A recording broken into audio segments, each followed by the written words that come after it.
Yo vengo de la universidad, doy clase en el grado de videojuegos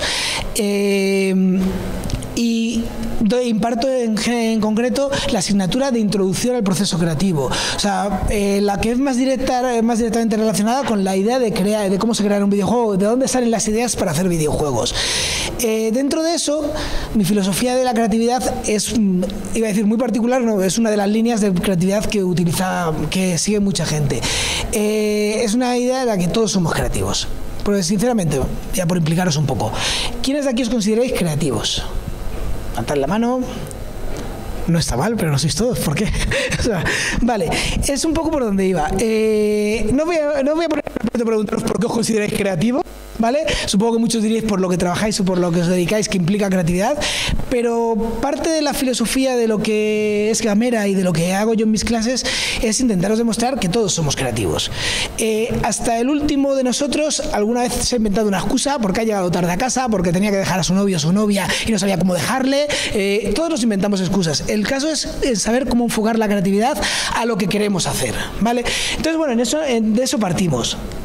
Bueno, antes de empezar en esto, quería deciros que tampoco Gameranes es mi primera empresa. Yo llevo ya casi 15 años, no más de 15 años dedicado al desarrollo de videojuegos.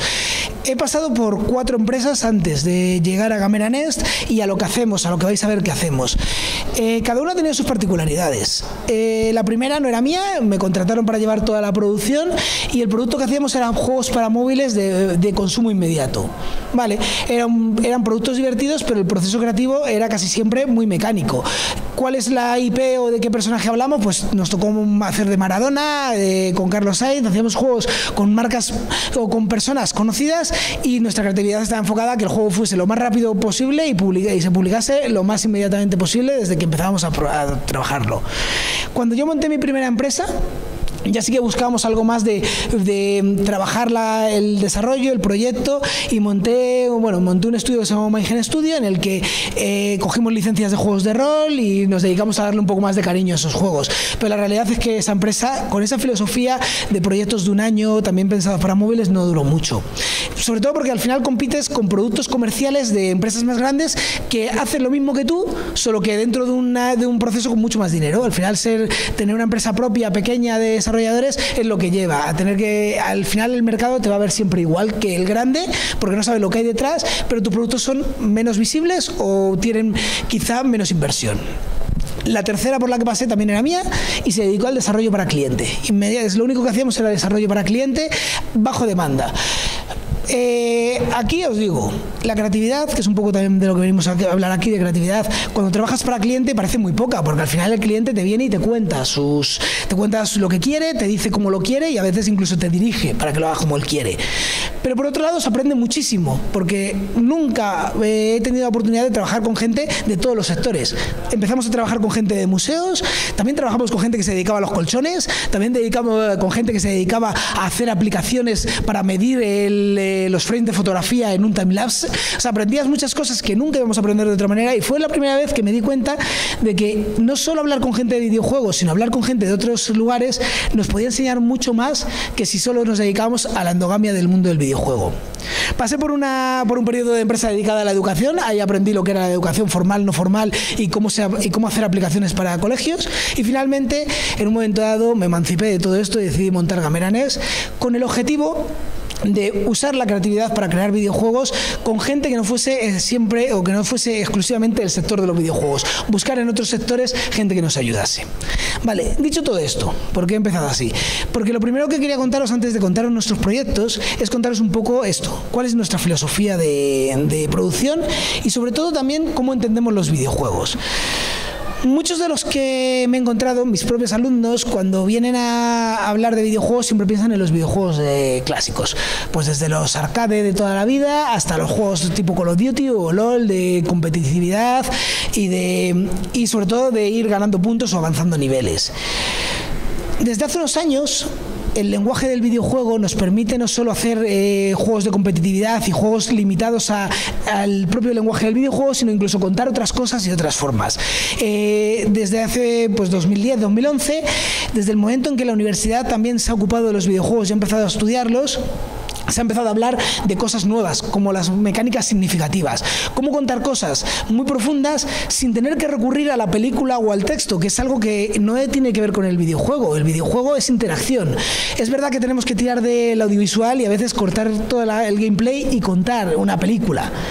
Pero en el fondo eso sería como si fuésemos al cine, nos pagaras en la pantalla y nos pusiesen textos. Diríamos, ¿qué hacemos en el cine leyendo un libro? O sea, que para esto me voy a mi casa y me lo leo tranquilamente, o me veo una presentación en mi casa. No necesito ir al cine a que me pongan textos de continuo y leerlos. Con el videojuego tenemos que entender que estamos empezando a entrar en una etapa en la que el propio lenguaje del gameplay nos está dando suficiente poder como para no tener que recurrir a cosas que son de otros medios, al texto o incluso a la película.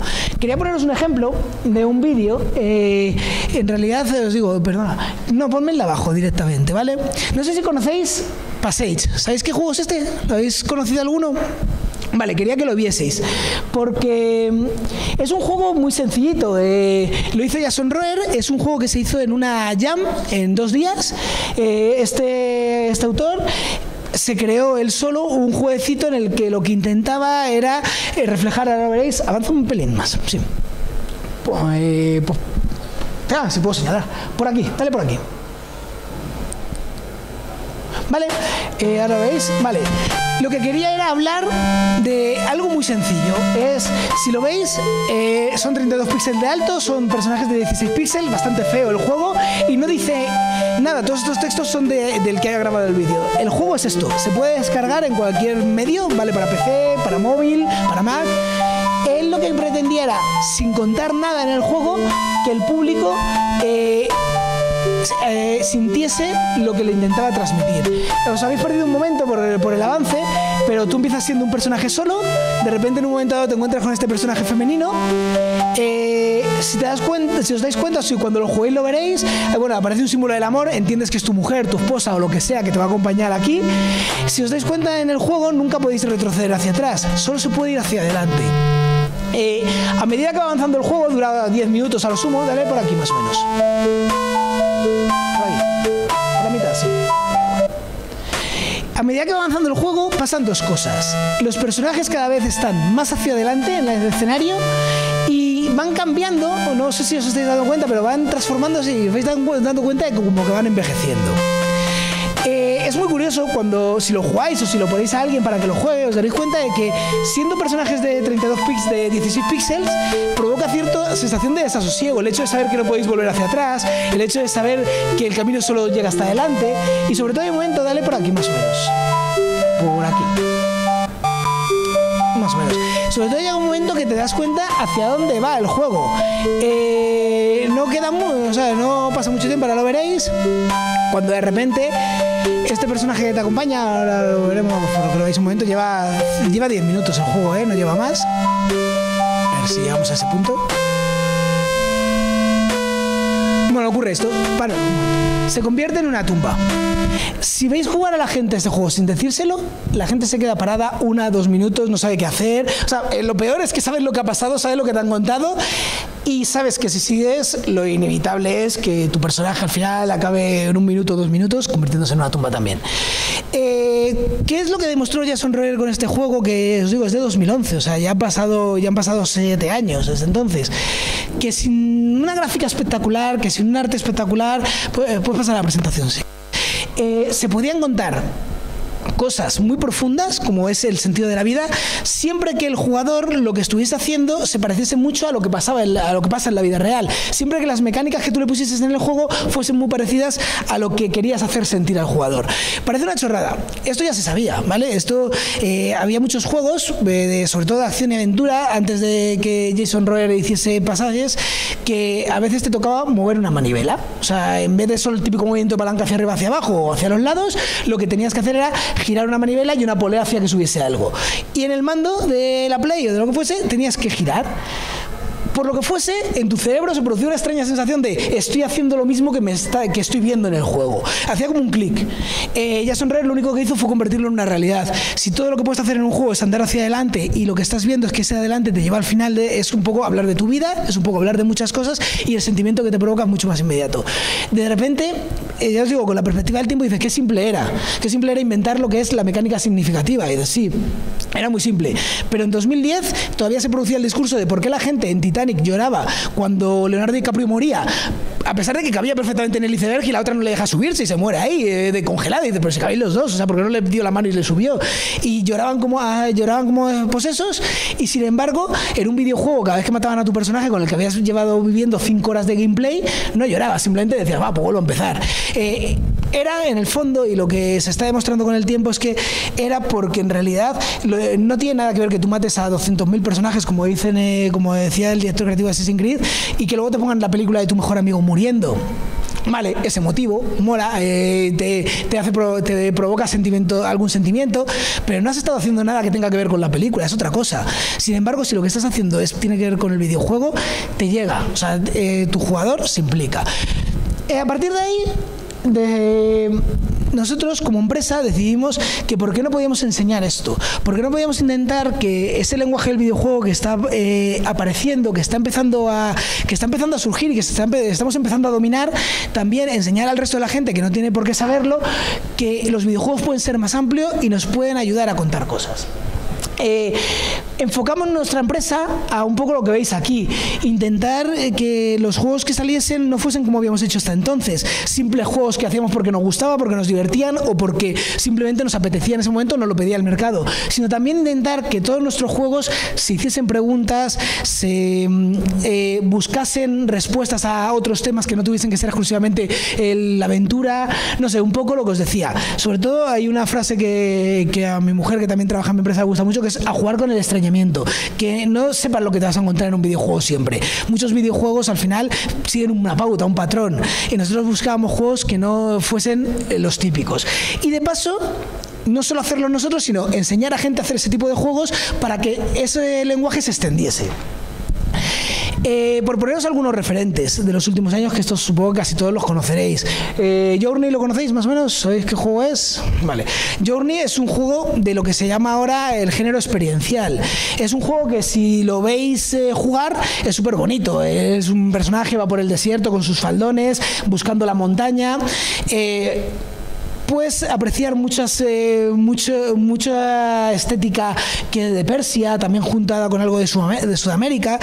Es muy bonito verlo, pero no tiene nada que ver con jugarlo. En el momento que lo estás jugando, vas por el desierto desplazándote y por primera vez tu personaje se eleva y empieza a volar, tu sensación es de estoy volando y quiero seguir volando. O sea, quiero descubrirlo todo, hasta dónde me llega este personaje. Toca mucho más la fibra sensible que si solo fuese me desplazo por un desierto y tengo que ir matando enemigos. Y luego están lo que han conseguido con Stanley Parable y Beginner's Guide. ¿Los conocéis, estos dos? Lo digo porque son muy recomendables incluso para gente que no juega videojuegos. Son dos juegos muy sencillos, ¿vale? Sobre todo el primero, Stanley Parable, fue un juego que hizo... me ha ido un chico en su casa con un motor gratuito y con assets cogidos de internet. O sea, se montó el juego con lo que tenía a mano. Lo que pasa es que la historia es muy buena. La historia es, tú eres un señor en una gran empresa que te dedicas a meter números y tu trabajo es ser feliz. El narrador siempre te va diciendo lo feliz que eres por simplemente estar metiendo números. Y un día de repente se apagan todos los ordenadores, te quedas sin poder meter números y tienes que salir de tu cubículo a ver qué ha pasado. Y te encuentras la empresa vacía. Y todo el juego consiste en que tu narrador te va diciendo el sentimiento de sazón que te está provocando que tu empresa se haya vaciado, qué está pasando, por qué no puedes seguir trabajando en tu trabajo de siempre, y te va diciendo cada cosas que tú puedes no hacer. En el momento que empiezas a desobedecer a tu narrador, te das dando cuenta que tu narrador no es tan bueno, que no es tu narrador, que es un narrador, y que tú lo que quieres hacer no tiene por qué ser lo que él te dice que hagas, y se va poniendo nervioso. Tenéis una relación entre el narrador y tú y el gameplay muy, muy extraña, muy dura, y sobre todo de dos personajes que dices, bueno, a lo mejor yo no quiero hacer lo que me dices, que vaya por la puerta de la izquierda y yo quiero ir por la de la derecha. ¿Qué me vas a decir ahora? Y ves cómo va creándose un discurso que va creciendo a lo largo del juego. Es muy bueno, ganó un montón de premios, se hizo muy famoso el desarrollador. Y luego hizo, perdonad, Beginner's Guide. Perdonad, es la... Esto va un poco...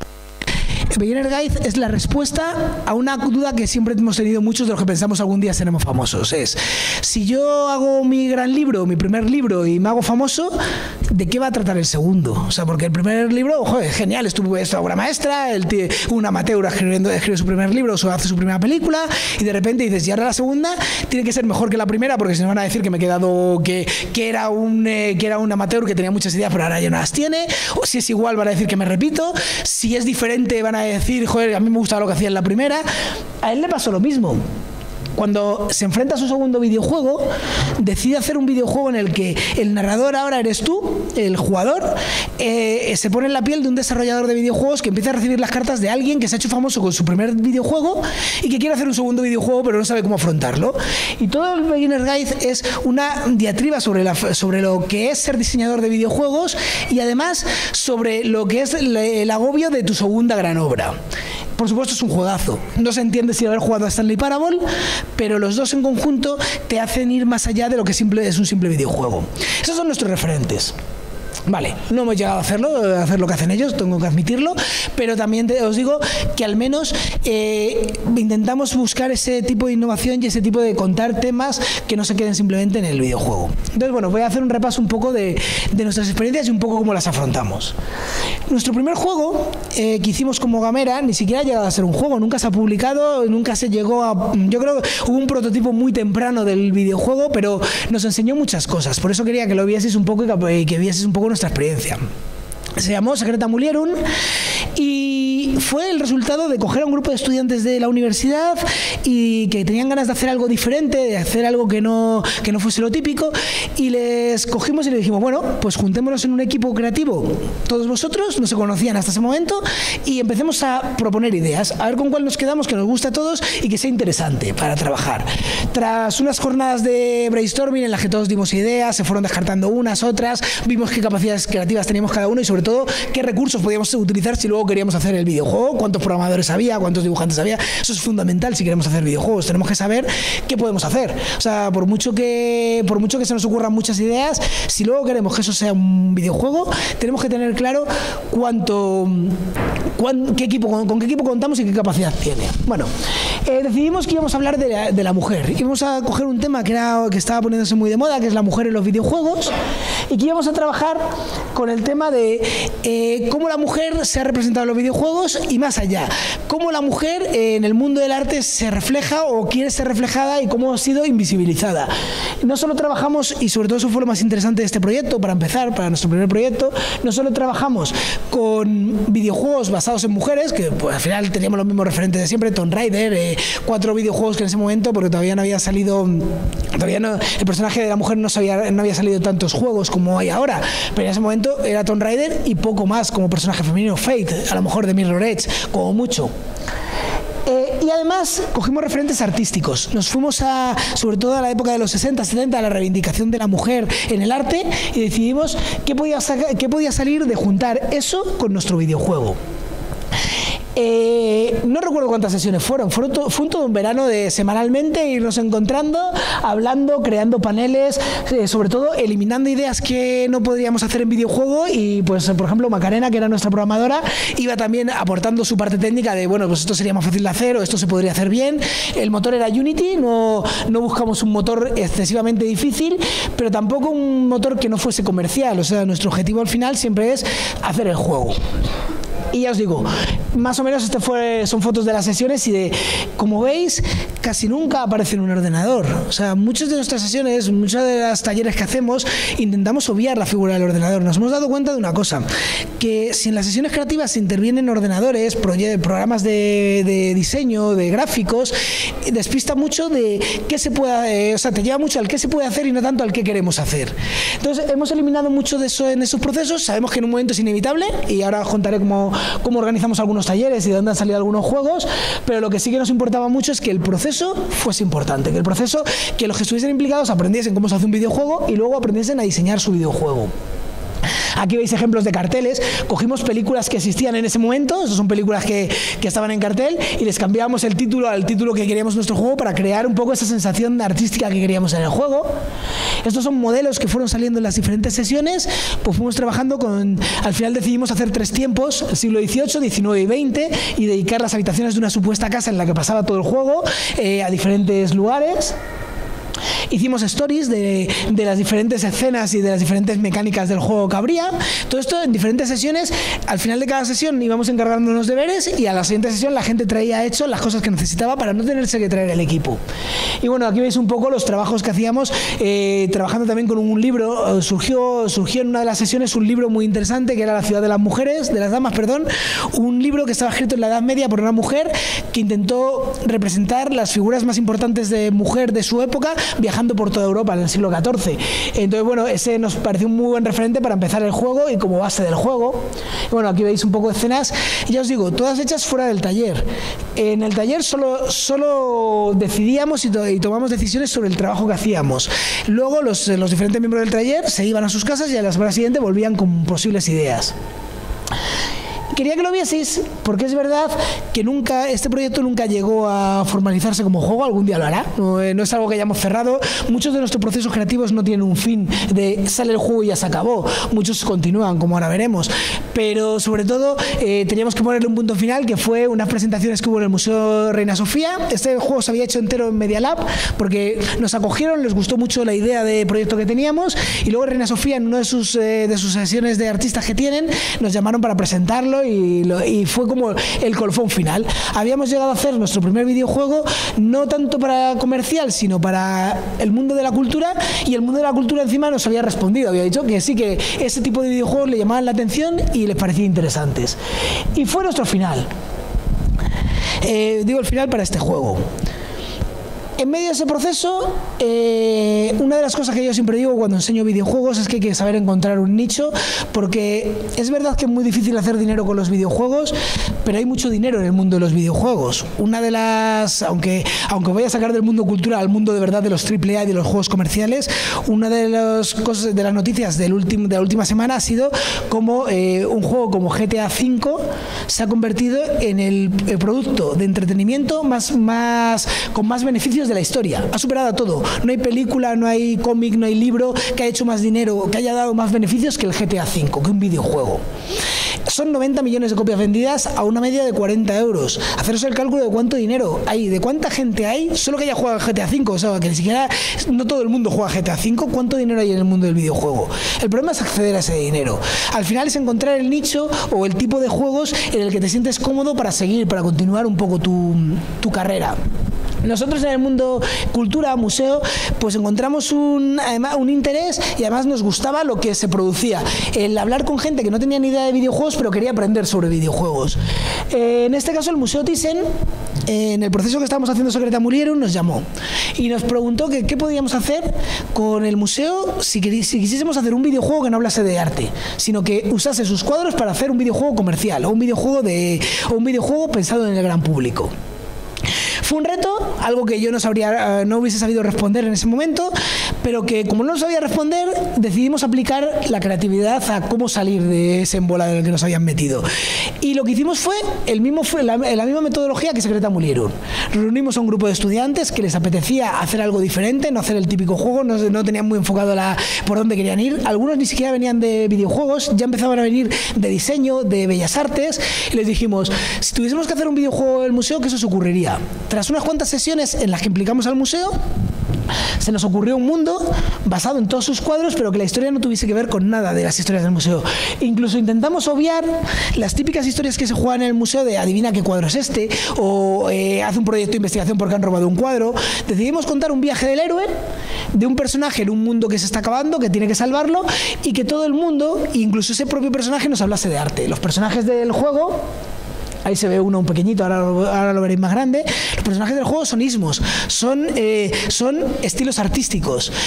Los escenarios en los que nos basamos en ese juego son cuadros. Nos recorríamos el museo, con la gente del propio museo nos iban contando de qué era lo que contaba cada cuadro, nosotros íbamos viendo cuáles nos interesaban, aprendimos un montón de arte y la gente que no sabía de videojuegos aprendió un montón de videojuegos con nosotros. Hubo una transmisión completa de conocimientos y que nos llevó casi un año. Durante ese año pues fuimos experimentando, fuimos probando qué hacer con los cuadros, fuimos buscando referentes que queríamos del tipo de juego que queríamos hacer. Como veis, también había gente que no venía ni del videojuego ni venía del arte, venía de la cultura audiovisual o de la comunicación audiovisual. Ellos nos aportaban también lo que ellos sabían, qué tipo de historias podíamos contar si queríamos hacer un viaje del héroe. Hablamos, como os digo, muchísimo de arte y muchísimo con la gente que sabía de los cuadros, cosas que nosotros ni sabíamos. Y fuimos creando un videojuego en el que nuestro objetivo final era sobre todo que el jugador se lo pasase bien, tuviese opciones de elegir personaje, tanto chica como chico, como diferentes estilos artísticos con sus poderes. Todo esto fue surgiendo de un año de sesiones, de ideas, de combinar esfuerzos de diferentes ramas, y sobre todo de esos tiempos también surgió la idea de decírselo a PlayStation. PlayStation no tenía ningún juego, prácticamente no tiene ningún juego en 2D, que como era el nuestro. Tampoco tiene ningún juego, o muy pocos juegos culturales, sobre todo en 2013, que fue cuando pasó todo esto. Y se involucró directamente, dijeron, mira, nos apetece que una plataforma de jugadores para jugadores haga un juego que no es tan para jugadores, que es más dedicada a la cultura, más dedicada a un público que no solemos tener. Se implicaron de lleno, nos dieron todos los recursos para poder hacerlo para PlayStation, y de repente nuestro juego, que era un jueguito hecho en la universidad con una idea que había tenido el Museo Thyssen, se acaba convirtiendo en un juego para PlayStation que tiene que competir con todos los juegos de PlayStation. El proyecto nos llevó 2 años. El primero es lo que os digo, tomar todas estas decisiones, crear esos mundos en los que iba a pasar el juego, que apareciese el personaje de Nubla como el gran elefante, que está basado en el elefante de Dalí, pero le dimos nombre y le dimos personalidad. Fuimos haciendo todo ese proyecto. Quería que vieseis un momento, lo que pasa es que como voy un poco mal de tiempo, os voy a poner un poquito de ese equipo trabajando para que lo veáis. Vale, para que veáis un poco cómo fue la labor del proyecto.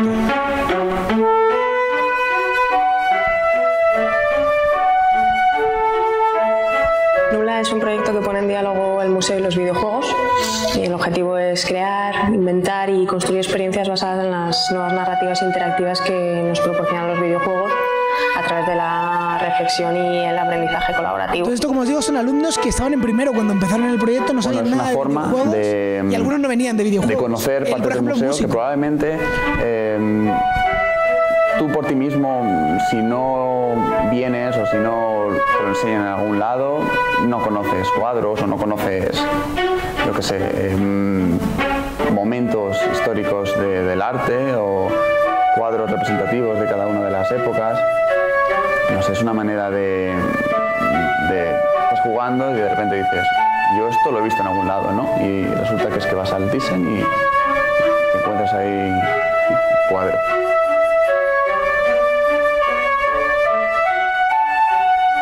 El juego se inicia en un museo donde las obras están vacías. Es un entorno onírico donde nuestro protagonista, que está invitado por unos pequeños seres inspirados en estilos y conceptos artísticos, se sumerge dentro del mundo de los cuadros. A lo largo de su viaje descubrirá algunos escenarios y personajes que forman parte del mundo de Nubla. Un mundo cuya memoria está desapareciendo, y en su aventura superará pruebas y retos con el objetivo de recuperar la identidad y la memoria, tanto la de ese mundo que se pierde como la de los personajes que lo habitaron. Veis, hay cuadros más literales, como puede ser la habitación de hotel de Hopper, y otros que son Nuestras sesiones constan de 3 partes. Primero, en el taller nos reunimos y hablamos sobre la parte de la historia en la que estamos trabajando, sus hitos narrativos, escenarios y mecánicas base, y luego nos vamos a las salas del museo, andamos, hablamos y jugamos y damos forma a las ideas planteadas en diseño a través del paseo atento y la mirada creativa. La emoción que transmite una obra a través de su pincelada, sus colores, el mundo creado por ella, es algo que enlaza muy bien con el imaginario narrativo que guía el viaje de nuestro personaje. Creamos nuevos territorios de Nubla a medida que navegamos por las salas del museo. sí me había planteado hacer un videojuego, pero en este caso, por ejemplo, trabajar con las obras ha sido interesante porque había que buscar, al menos en mi departamento, como gráfico, como artista, había que buscar detalles dentro de las obras para poder introducirlos en los cuadros, o sea, dentro de los fondos del juego como pistas y que fuesen reconocibles las obras originales dentro de esa gráfica. Frente a la obra Metrópolis de George Grosz, nos planteamos una serie de preguntas. ¿Qué ha ocurrido? ¿Por qué los personajes corren y las calles de la ciudad parecen huir al mismo ritmo que ellos? Imaginamos y construimos micronarraciones, pensamos en una ciudad que arde al atardecer, personas con máscaras en lugar de rostros, trenes que pasan a la velocidad de un rayo sin viajeros, y a partir de ahí continuamos la historia y el nivel de juego. Inventamos otra ciudad donde el tiempo ha quedado suspendido, pero que se inspira en la emoción que Grosz nos transmite y la estética expresionista. Nuestra sesión termina volviendo al taller para poner en común las ideas y conceptos sugeridos por las obras, y a partir de ese diálogo planteamos el nivel definitivo y asentamos los conceptos artísticos que luego serán fundamentales a la hora de proyectar gráficamente el juego.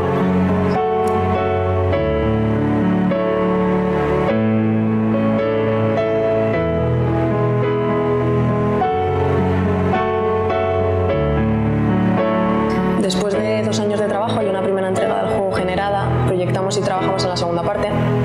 En el camino y de forma transversal se cruzan otras aventuras que enriquecen su imaginario, cartografiando nuevos territorios como las islas de Nubla, una aplicación para teléfonos móviles que ha sido el resultado de un taller abierto realizado en el museo, y como historia Nubla crece cada día, nuestro viaje continúa.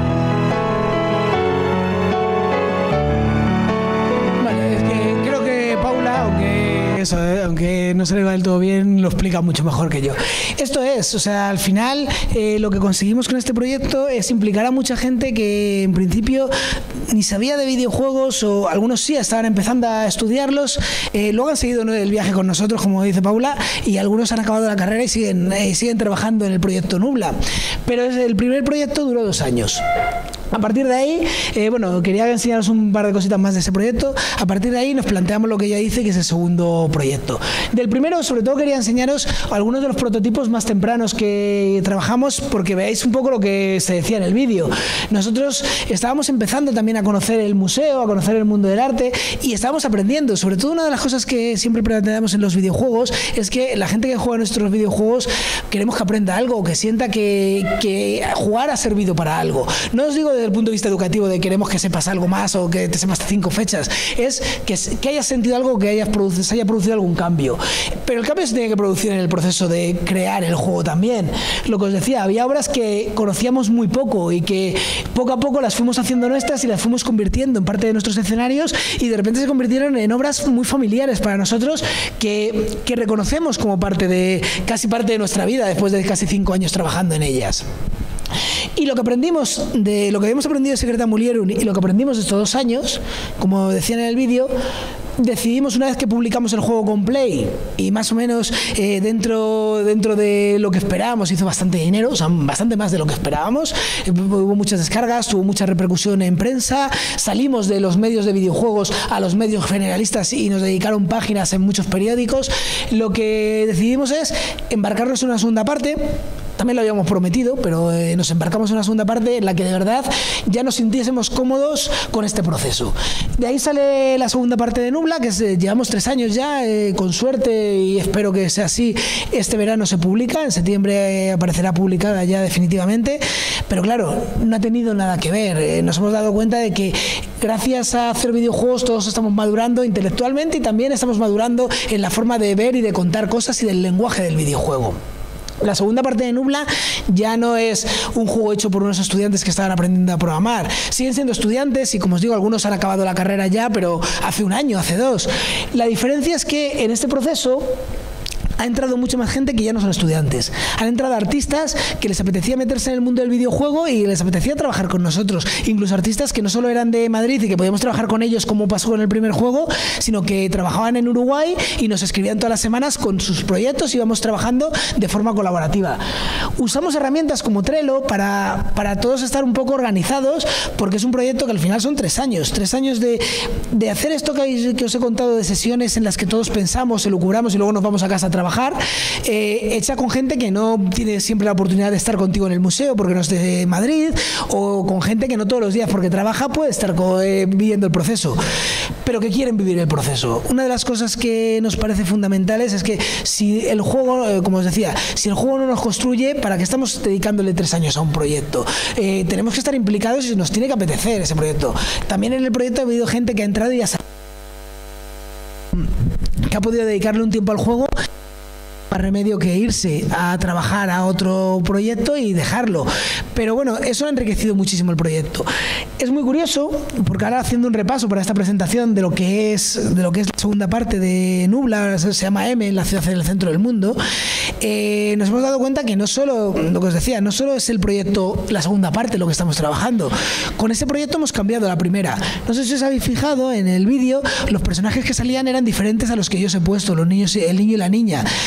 No es que son los que hemos hecho para la segunda parte, es que directamente cambiamos la primera de nuevo. O sea, vimos que había cosas interesantes que no habíamos podido explotar en la primera parte, y al contrario que muchos juegos comerciales que dicen, bueno, ya hemos acabado, ahora vamos a una segunda, nosotros nos lo planteamos como un proceso en continua evolución, que nos impide volver atrás y decir, donde dijimos esto en el primer juego, ahora lo cambiamos porque nos parece más interesante esto otro que se nos ha ocurrido. Lo que quiere decir que no estamos trabajando en la segunda parte, realmente estamos trabajando también en la primera. A la vez, una de las chicas que se metió en el proyecto de la segunda parte es profesora de colegios, de primaria. Y ella ha cogido el proyecto y lo ha llevado al colegio, ha convertido Nubla en un proyecto que se puede trabajar en el colegio, y los propios alumnos nos están aportando cosas nuevas y caminos nuevos con los que trabajar con Nubla. Álbumes de cromos, cosas físicas sobre Nubla, libros, nos están ayudando a expandir el universo de forma creativa, de forma de justo lo que no sabríamos hacer nosotros que trabajamos en videojuegos, otra gente nos está dando ideas o nos está abriendo caminos. Estos son algunos bocetos, algunas imágenes del proceso de producción de la segunda parte. Nada que ver con la primera en cuanto a tecnología y a técnica, sabemos mucho más ahora, pero muy parecida en cuanto al proceso. Es más importante los tiempos que dedicamos al pensar que el tiempo que dedicamos a programar o incluso a dibujar. Lo siento por el pobre dibujante que se pasa el día dibujando. Tenemos Gabriel, es casi en exclusiva el único dibujante que tiene Nubla ahora mismo, y se está haciendo todo el juego, un juego de casi 6 horas, él solito, pero también porque es un artista y le apetece que su expresión artística sea a través de un videojuego. Y luego, manteniendo esa filosofía, hay una cosa que no queríamos perder. Nos dimos cuenta de que hay una cosa que os va a pasar si vais a dedicaros a videojuegos, alguno de vosotros os va a pasar. En un momento dado la producción es muy cerrada. La producción tenemos que trabajar continuamente, tenemos que producir porque tenemos que sacar el juego en una fecha concreta. En ese momento la creatividad se utiliza para quitarte marrones de encima, pero no se utiliza para hacer cosas nuevas, porque cada cosa que añadas es un tiempo más que va a tardar tu juego en ser acabado. Como eso, en el fondo vimos que en la primera parte enfrió un poco la vena creativa o la pasión creativa porque estabas dedicado a producir. Con la segunda parte decidimos abrir una cosa, o el museo nos propuso abrir una cosa que se llama los martes abiertos. Los martes abiertos es todos los martes de 5 a 7 de la tarde puedes ir al Museo Thyssen y participar en el proceso creativo de Nubla. Es verdad que estamos produciendo el juego para sacarlo en septiembre y que todo lo que estamos haciendo es para cerrar el juego, para la entrega. Pero hay muchas cosas que se han quedado en el aire, hay muchas cosas que se pueden cambiar incluso después de la entrega, muchas ideas nuevas que estaban flotando y que no sabemos cómo acabar. ¿Por qué no invitar a gente que no tiene por qué ser de nuestro estudio, que puede ser de cualquier sitio, que venga al museo y también vea lo que estamos haciendo y nos dé ideas, nos aporte cosas nuevas y haga el juego suyo? Lo convierta en parte de, pues, un poco de ejercicios creativos de, pues mira, puedo dedicarme un rato, pues por ejemplo, últimamente estamos trabajando maletas de los personajes que salen en la ciudad de Nubla. Todos los recuerdos de los pintores, porque en nuestra segunda parte salen pintores reales, sale Van Gogh, sale Matisse, sale Monet, salen pintores modernos, incluso escritores, sale Perec, sale Walter Benjamin. Ellos llevan maletas con sus recuerdos. Esos recuerdos los estamos trabajando en los martes abiertos. No es proceso de producción, pero nos está afectando al proceso de producción y nos permite que gente nueva entre en Nubla continuamente y nos aporte ideas nuevas y frescas. Que no nos quedemos solo en el cierre de hay que hacer el juego, hay que producir, hay que dibujar, hay que programar. Entonces, bueno, son ideas que permiten también que el juego no muera y sobre todo que vaya buscando nuevos recovecos. Esto en cuanto a Nubla. Por ir acabando, y así os dejo también tiempo para las preguntas, para ver un momento cómo voy de tiempos. Quería enseñaros otros proyectos que a partir de Nubla pudimos hacer. Hablamos con el Museo Arqueológico con el que ya trabajábamos y le propusimos la idea de hacer una reflexión sobre la historia a través de las piezas de su obra. Empezamos por la prehistoria con el proyecto Minidae. Es un proyecto que, además de hacer talleres que hacemos allí, va poco a poco y sobre todo pues, a medida que se va metiendo gente, va produciendo nuevas pequeñas piezas de la historia de nuestra historia. Con Fundación Telefónica nos propusieron un proyecto que era bastante interesante desde el punto de vista creativo. Querían que hiciésemos talleres basados en sus exposiciones, en diferentes exposiciones que habían hecho. Nosotros les contamos cómo trabajábamos y ellos lo que nos dijeron es que hiciésemos talleres, sobre todo creativos, y luego ya en nuestra casa, en nuestra oficina, hiciésemos la producción. Porque es verdad que al final lo que nos hemos dado cuenta es que la producción, como os digo, no deja de ser eso, no deja de ser algo mecánico que ya no implica tanta creatividad ni tiene tanta emoción creativa. Sin embargo, la emoción de trabajar con una obra y convertirla en un videojuego puede implicar a mucha gente que no sabe, aunque no sepa de videojuegos. Con Fundación Telefónica hemos trabajado pues haciendo de la exposición que hicieron de Julio Verne, les hicimos un videojuego que es gratuito y son videojuegos que son para móviles y para PC y para Mac. No tienen espíritu comercial, pero sí tienen mucho de eso de enseñar a trabajar con obras que no tienen por qué tener relación con el videojuego. Otra surgió de aquí. Nosotros, gracias a PlayStation, acabamos teniendo un puesto en Factoría Cultural y conociendo a gente que en Factoría Cultural trabaja en cultura sin tener nada que ver con los videojuegos. Una de ellas, María Sánchez, se estaba dedicando, cuando coincidimos aquí en Factoría Cultural, a salvar un museo que está en Ucrania, que es el único museo de género que existe en todos los países de la antigua Unión Soviética. Ese museo está en zona de guerra. Ahora mismo Ucrania y Rusia están en guerra y ese museo está justo en una de las ciudades en guerra. Entonces el museo iba a cerrar. Cuando ya llegó al museo le propusieron meterlo todo en cajas e irse. Y ella lo que dijo es que al cambio lo que iba a hacer es una campaña para salvar el museo, para que con 100 euros al mes ese museo se puede mantener, con lo cual se dedicó a hacer esta campaña. Nosotros le propusimos, sin ningún ánimo de lucro, es decir, te ayudamos con lo que sabemos hacer, es un videojuego, pero tienes que participar tú en el videojuego y tenemos que involucrar al Museo de Ucrania. De ahí sale Bona, hicimos un taller creativo en el que no programamos ni dibujamos nada. De hecho, todos los dibujos que tiene el juego están hechos en Ucrania.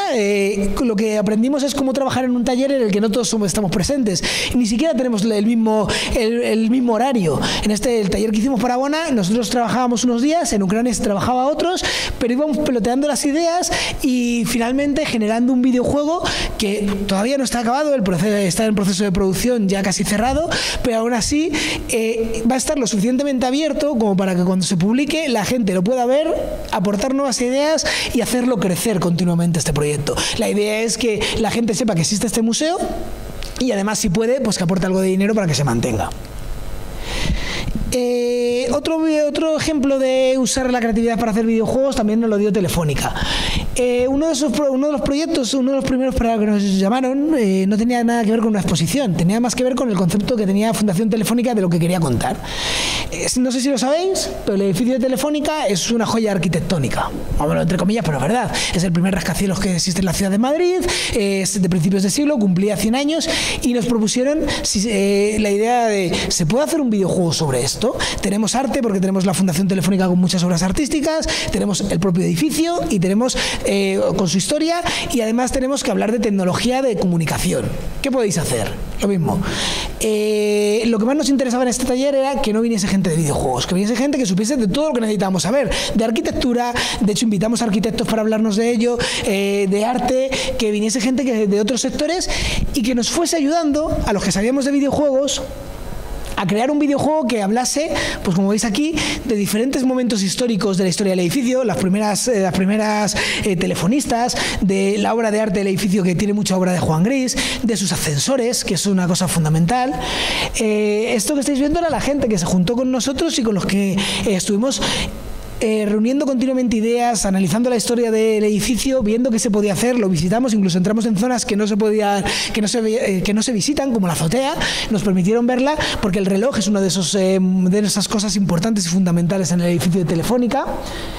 Y a la vez que aprendíamos sobre el edificio, también trabajamos con otros artistas, con artistas de diferentes épocas del siglo XX, para aplicar todo eso que estábamos viendo a un videojuego. Fueron casi 3 meses de trabajo y casi todos, si os digo la verdad, exclusivamente dedicados al diseño. Era algo muy complicado, era algo muy grande. Nos encontramos con una cosa que yo todavía ahora cuento a mis alumnos como una solución, que es una solución totalmente creativa. El juego está hecho en collage, como podéis ver, y está hecho así porque lo que no teníamos en el equipo eran dibujantes. Apenas teníamos gente que supiese dibujar o trabajar con diseño gráfico. Entonces, ¿qué era lo más fácil? Enseñar a la gente a trabajar en Photoshop como en recortables, a recortar imágenes y aplicar ese estilo al estilo del videojuego. Nuestro director de arte lo vio muy claro, dijo, pues trabajamos con collage, y todo el videojuego está hecho con recortes. O sea, todo el videojuego está hecho a base de montajes inspirados en artistas que hacen collage y basados sobre todo en solucionar un problema de una forma creativa. No tenemos dibujantes, pues busquemos la solución. No usemos dibujos, usemos recortes. Sí que es cierto que a veces tiramos de dibujos muy simples. En los años 80 nos encontramos que no podíamos hablar del edificio ni de la obra artística porque casi todo tiene derechos. Pues nos inventamos un pequeño videojuego, porque también el videojuego tenía que hablar de videojuegos. Al final, si estamos hablando de la historia de nuestro país, los 80 son la edad de oro del videojuego español. No podíamos pasar por los 80 y no mencionar los videojuegos. Y en la época moderna pues trabajamos con el propio edificio tal y como está ahora. Nos generamos puzzles y generamos espacios basados en fotografías. Insisto, si no tenemos dibujantes, utilicemos otros recursos. La fotografía permitía a cualquier persona que participa en el taller inventar sus propios espacios. Pues usamos ese recurso y así creamos un juego en el que incluso nos permitía, gracias al uso del collage y de la realidad, trabajar con espacios inventados basados en la tipografía directamente. Bueno, esto es un poco el menú inicial y un poco la idea del juego, y sí que es cierto que durante el taller sí que trabajamos también con la idea del propio edificio. Vino, como os digo, un arquitecto a contarnos qué cosas tenía interesante el edificio para mantenerlas. De hecho, una de las cosas más interesantes que le parecía al arquitecto del edificio era la linealidad que tiene todo el edificio de Telefónica. Y nuestro juego, si lo habéis visto, está siempre partido en líneas. O sea, en todos los momentos está dividido en líneas. De forma que lo que aprendíamos también lo aplicábamos al videojuego. Bien, últimos ejemplos, porque ahora ya, como dice ahí, ya nos sentimos en nuestra salsa. Todos estos han sido experimentos, y hay una cosa que yo siempre cuento cuando alguien nos dice, ¿por qué no venís y nos hacéis un videojuego de algo que tiene que ver con lo que hacemos?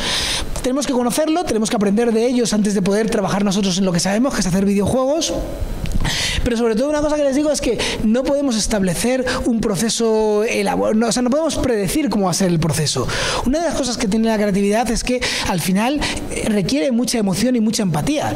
Yo no puedo saber exactamente cómo voy a hacer un proceso. De hecho, cada juego de los que hemos hecho es un proceso diferente, porque depende de mi público, de la gente que viene a hacer el taller con nosotros, y depende incluso de las diferentes sesiones, cómo se nos van dando, de qué se nos ocurre. Entonces, plantear un proyecto cerrado de qué vamos a hacer en un taller y de qué va a ser este videojuego cuando nos lo vienen a contar, para mí, por ejemplo, es muy difícil. Entiendo que una empresa que hace videojuegos habitualmente, que ya tiene todo perfectamente diseñado y preestructurado, le dicen, ahora hazme un videojuego de lo que sea, y te dicen, vale, pues tardamos tanto tiempo, tenemos que hacer estas cosas, estos personajes, esto... Sí, es verdad. O sea, os digo que no sea más fácil que lo que hacemos nosotros. Pero a mí me parece que lo que sale de nuestros productos, aunque no estén perfectamente cerrados, implican aprender mucho y salir, sobre todo, del proceso ya creciendo. Ahora lo sabemos, y sabemos que no podemos cerrarnos así. El verano pasado nos pidió Media Lab trabajar con los que estaban usando la pantalla. No sé si conocéis Media Lab todos. Media Lab tiene una pantalla gigante en la que pueden proyectar videojuegos y películas, bueno, lo que quieran. Delante es una pantalla de ordenador muy pequeña, de 170 píxeles, pero como es con LED, es enorme, ocupa toda su fachada.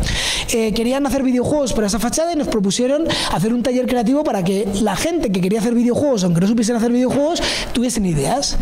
Trabajamos con ellos durante un fin de semana encerrados en Media Lab, les dimos ideas, les enseñamos cómo se hacían videojuegos, les obligamos a pensar videojuegos para una pantalla gigante, pero muy pequeña en cuanto a resolución. Nos propusieron incluso trabajar con una cosa que tiene Media Lab que ellos llaman La Cosa. La escalera interior es programable, pueden cambiar de colores siendo programado y puedes organizar juegos en la escalera. Pues uno de los proyectos lo planteamos para trabajar con la escalera, para ver qué juegos se podían hacer con una escalera que cambia de color cuando tú interactúas con ella. Y fue un proceso totalmente abierto que fue cambiando durante todos los 2 días a medida que los diferentes equipos iban trabajando en ello. Hace menos, este febrero, hemos empezado a trabajar con el Prado en un proyecto de largo recorrido. El Prado lo que nos ha pedido es hacer un videojuego, pero para el próximo año, y este año hacer 3 talleres creativos de los que nos permitan plantear el videojuego. Uno lo hemos hecho en febrero, son todos para adolescentes, es un público que hemos trabajado con ellos en el arqueológico, pero nunca habíamos planteado hacer un videojuego comercial con adolescentes, con gente que sea preuniversitaria. Evidentemente no saben hacer videojuegos o han aprendido Scratch o algún motor básico de videojuegos, y nosotros lo que intentamos es que hagan un videojuego que sea comercializable dentro de un año. Serán 3 talleres. Hemos hecho uno para 16, 17 años, que lo hicimos en febrero. Haremos uno para 15 a 17 años en verano, como taller de verano. Y luego haremos otro en noviembre, otra vez para 16, 17. De esos 3 talleres, la idea es sacar un videojuego basado en el Museo del Prado. ¿Qué ha ocurrido en esos talleres? Pues un poco lo que os he puesto es un poco los recursos más inmediatos que se ve. Por un lado está la cafetería y la zona de tienda del Museo del Prado, donde todo el equipo, que es más o menos esto que estáis viendo aquí, está dedicado a pasear por el museo. Hemos aplicado muchas cosas que hemos hecho en otros proyectos, en otros talleres. La fotografía de pequeños espacios, el paneles de pensar el juego y ver qué sale de ellos. Pero a medida que se iba desarrollando los 5 sesiones que fue este taller, nos fuimos dando cuenta que nada de lo que habíamos hecho se parecía a este proyecto, igual que nos ha pasado otras veces. Y eso es lo más importante que nos damos cuenta. El problema de la creatividad es que es muy difícil de atar. O sea, y si la atas, deja de ser creativo. Entonces, lo que hemos aprendido y lo que un poco intento que veáis con los proyectos que os he contado es que la creatividad no hay que atarla, hay que dirigirla, pero que si se lleva a un fin, produce. Hay mucha gente que yo le veo hacer proyectos creativos y que nunca llegan a un final. Qué buenas ideas tienes, pero ¿para dónde va? Nuestro objetivo y lo que hemos ido demostrando a lo largo de los años es que sin destruir el proceso de creación, se puede hacer un proyecto que al final te puedas descargar y jugar. O sea, que una cosa no implica la otra. Y puede ser igual de abierto. Para acabar un poco, esto lo resumo en 3 puntos, ¿vale? ¿Qué es lo que hemos aprendido? Y eso es un poco lo que intento transmitir a todos los que me escuchan. Lo primero, que más que lo que es el producto del juego, tú cuando hablas con la gente que hace videojuegos siempre te cuentan, pues mi juego va de no sé qué. Más que el propio producto es la relación de tu equipo y lo que va a crearse. O sea, el mejor juego del mundo, si el proceso creativo o el equipo no está bien consolidado, no están emocionados ni sienten pasión por la idea, nunca va a ser un videojuego de verdad válido. Y se nota, y es que eso se nota cuando un equipo se le ha pasado bien produciendo un producto cultural o creativo. Mucho más se nota en un videojuego cuando sabes que la gente que lo está haciendo es el juego que querría jugar o que querría ver. Lo segundo, lo que os decía, es verdad que el objetivo al final es tener un producto, un videojuego, pero si ese es tu objetivo desde el primer momento de tu sesión, siempre vas a estar limitado, como os decía, por la tecnología. Siempre va a haber alguien que va a decir, uy, eso no se puede hacer, o hacer eso es más difícil que hacer esto otro. Por eso una de las primeras ideas, y yo siempre lo que digo es, en el proceso de creación del videojuego, olvidaros de los ordenadores, olvidaros de todo lo que tiene que ver con la tecnología, olvidaros incluso de dibujar pensando en qué tamaño de pantalla vais a usar o cómo hacer la relación personaje con pantalla. Imaginaros el juego, imaginaros lo que querríais contar y luego ya lo llevaremos a un videojuego cuando tengamos claro qué es lo que queremos contar. Y por último una cosa, la tecnología. Lo que os estaba contando. Yo llevo ya 10 años enseñando a gente a hacer videojuegos, tanto dentro de mi universidad como fuera miles de talleres. Y sigo encontrándome con la gente que está obcecada con la tecnología. Que si esto tiene que ser realidad virtual, que si es para móviles, que si este juego no puede ser así porque es para PC. Vale, evidentemente hay una cosa que tenemos que saber cuando hacemos videojuegos, que es que la tecnología está ahí y la tecnología limita nuestros videojuegos. Hay un ejemplo que siempre decimos, mi videojuego, por muy bueno que sea, en 5 años o lo vuelvo a rehacer para la siguiente tecnología tecnología que haya para la PlayStation 5 o ya estará muerto. O sea, nadie podrá jugar o solo jugarán los que tienen una consola retro. Coppola, desde que hizo El Padrino en el año 72, sigue ganando dinero con El Padrino sin haberlo tocado él. O sea, como mucho alguien lo ha convertido a DVD y luego alguien lo ha convertido a Blu-ray, pero él no ha vuelto a rodar una cena del Padrino en su puñetera vida y sigue ganando dinero. Vale, no es el mismo mundo, la tecnología está ahí, pero el problema es que si partimos es que quiero hacer un juego para esta tecnología o es que la tecnología no permite hacer esto, tus juegos nunca van a contar lo que tú quieres contar, van a contar lo que tú crees que puedes contar. Entonces, bueno, está bien que sepamos que la tecnología es nuestro medio, pero nunca es nuestro centro. Debe ser una... Yo siempre lo digo, no olvidemos que la tecnología está ahí. Utilicémosla como reto. ¿Queremos contar esto? ¿Y ahora con qué tecnología? ¿La tecnología no nos permite contar esto? ¿Cómo la forzamos para que nos permita contar lo que queremos? Es una forma mucho más creativa de afrontar los videojuegos, pero sobre todo es una forma más honesta. Al final, no hacemos videojuegos porque queremos hacer un videojuego más, que como nosotros hay muchos estudios. Hacemos videojuegos porque lo que queremos contar en ese videojuego nos apetece contarlo, nos divierte y encima estamos aprendiendo, que es un poco el objetivo de hacer videojuegos. Ya os digo, hacer videojuegos, todos podemos hacerlos. Hace mucha gente videojuegos, ganar dinero con los videojuegos lo hace mucha menos gente, y ya que no todos nuestros videojuegos van a hacer mucho dinero, al menos que el proceso de vivir el videojuego nos haga crecer es lo mínimo que podemos pedir. Y es lo que yo le digo a los estudios: meteros en cualquier videojuego, pero sentir pasión por ese videojuego, porque si no hace dinero, por lo menos os lo habéis pasado bien, y esa experiencia que os habéis llevado, desde luego, hacer un videojuego que encima no os está gustando es lo peor que os puede pasar en la vida. Estar trabajando continuamente en algo que sabes que no te gusta, que no te va a llevar al punto, y encima cuando una vez que se acabe tampoco te ha aportado nada. Por eso os digo, es un poco el mensaje que hemos descubierto con el uso de la creatividad y los videojuegos, que sintáis por lo que es lo más importante. Y poco más. Muchas gracias.